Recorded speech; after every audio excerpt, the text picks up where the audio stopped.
So what happens when two of the biggest economies in the global south decide to build a new economic bridge? And by global south, we're talking about the powerhouse emerging economies across Africa, Asia, and Latin America.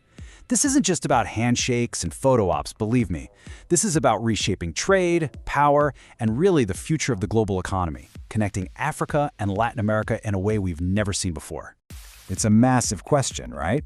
I mean, you start picturing new shipping lanes crisscrossing the Atlantic, totally new supply chains for everything from cars to coffee, a literal redrawing of the economic map. But how does a shift that huge actually get started? Where's the first domino? Well, it starts right here. You take all that complexity, all that tangled potential, and you channel it into one single, focused moment. In this case, it all kicks off with a high-stakes state visit between two presidents who see eye to eye on the future. Okay, so let's get into it and meet the key players. These are two leaders on a mission, and that mission is to forge a new partnership that takes decades of shared history and turns it into a powerful engine for future growth. So here are the nuts and bolts of the visit. You've got Ramaphosa and Lula meeting in Brazil. But the real story here is the timing. This meeting isn't just routine diplomacy. It's a very deliberate move to fire up cooperation in these supercritical areas like trade and energy. This is the moment they're laying the foundation for everything that comes next. But to really get why this moment is so important, you've got to understand this isn't starting from scratch. Not even close. This meeting is all about adding some serious rocket fuel to an alliance that's been decades in the making. So, what makes this particular partnership so powerful? Well, think of it like this. South Africa is pretty much the industrial engine for a huge part of Africa. Meanwhile, Brazil is the economic giant of Latin America. So when these two anchor economies decide to really align, they don't just trade goods. They create this powerful economic bridge that connects two entire continents. And look, they've already got a long history of working together on the world stage.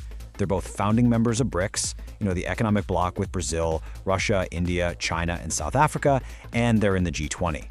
For years, they've been coordinating to champion the interests of emerging economies. This meeting is about taking that shared diplomatic vision and turning it into something much more tangible, real, on-the-ground economic action. Okay, so a shared vision is one thing, but what's the actual game plan? How do you turn all that talk into action? This is where we get into the nitty-gritty of their strategy for growth. So, they're zeroing in on 4 core areas. First, you've got the essentials, like agriculture, which is all about food security. Then you have the really future-focused sectors, like energy tech and scientific research. And the glue holding it all together? That's making trade and investment easier. The goal isn't just to sell more stuff to each other, but to create this deeply integrated economic space where businesses and investors can really thrive. But look, in today's world, a modern economic partnership is never just about goods and cargo ships. It's about people. So, how do you get ideas, talent, and tourists flowing freely across the South Atlantic? It really boils down to this super simple but incredibly powerful principle. Trade follows people. If you want businesses to connect, you first have to make it dead simple for the people running those businesses to connect. And that means tearing down travel barriers and creating direct links for everyone from tourists to CEOs. And here's that principle in action. It's a perfect cause and effect. Step 1. South Africa opens the door with a visa exemption for Brazilians. What happens next? Step 2.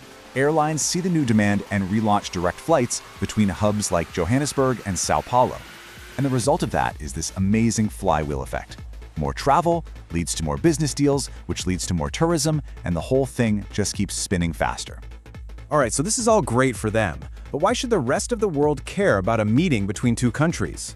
Well, because when we zoom out, you see this isn't just about bilateral trade. This is about the bigger geopolitical picture.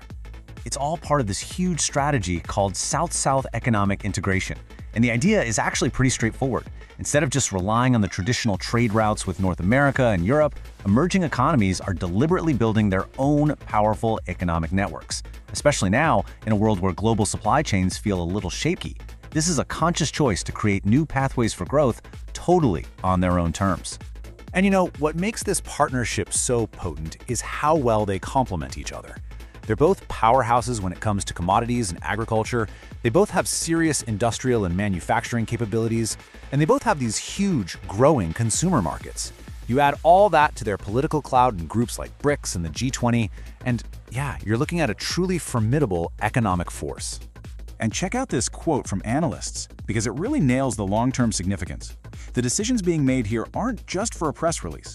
They are absolutely expected to set the agenda for the entire BRICS bloc, and they could end up shaping trade between Africa and Latin America for decades to come.